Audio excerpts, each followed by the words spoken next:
বন্ধুরা, অনলাইন থেকে চলে এসেছে আমার রেন লিলি। দেখো, অনেকগুলো পেঁয়াজের মতো গুটি গুটি পাঠিয়েছে। আমি তো জানতাম না যে এটা পেঁয়াজের মতো আসবে, ভেবেছিলাম চারা আসবে। এখন দেখি না, পেঁয়াজ এসেছে। তো বাড়ির সবাই খুব হাসাহাসি করলো যে পেঁয়াজ এসেছে অনলাইন থেকে। আমি মাটি আগেই রেডি করে রেখেছিলাম। দেখো, চতুর্দিকে ছোট ছোট করে পুতুলিকার এক একটা ডাল গেঁথে দিয়েছিলাম। সেটাতেই এখন আমি এই রেন লিলিটাকে লাগিয়ে দিব।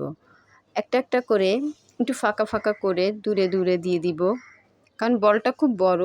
এই বলে এই 18টা রেন লিলির বাল্বগুলো লাগানো হয়ে যাবে।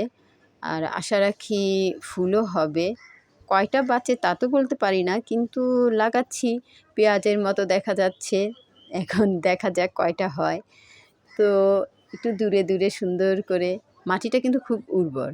মাটিতে যা কিছু সার লাগবে সব সারই আমি মাটিটার সাথে মিক্সড করে একদিন আগে রেখে দিয়েছিলাম।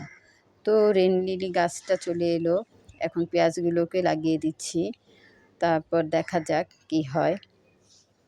আশা রাখি 1-2 সপ্তাহের ভেতরেই একটু একটু পাতা উঠে আসবে পেঁয়াজের মতো।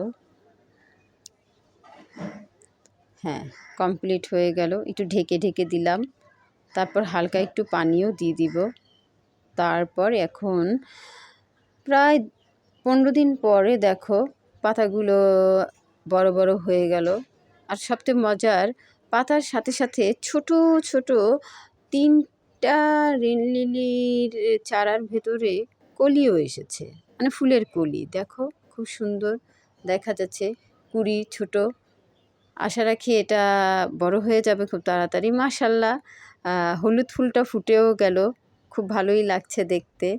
প্রথম রেন লিলি লাগালাম, এর আগে একবার লাগিয়েছিলাম, কিন্তু তখন সেটা আস্তে আস্তে সব শেষ হয়ে গেছে। এখন আবার নতুন করে লাগালাম, দেখা যাক কি হয়, এটা কয় বছর রাখতে পারি। তারপরে দেখো একটি সাদা ফুল ফুটেছে, একটি লাল কুঁড়ি এসেছে, আর হলুদটা তো ফুটেই আছে। খুব ভালো লাগতেছে। ও বাবা, সাদা ফুলটাতে একটি প্রজাপতি এসে খেলা করছে। দৃশ্যটা খুবই সুন্দর। প্রজাপতির সাথে ফুল খেলা করছে, বাহ! আর বা ফুলের সাথে প্রজাপতি খেলা করছে, উড়েও গেল।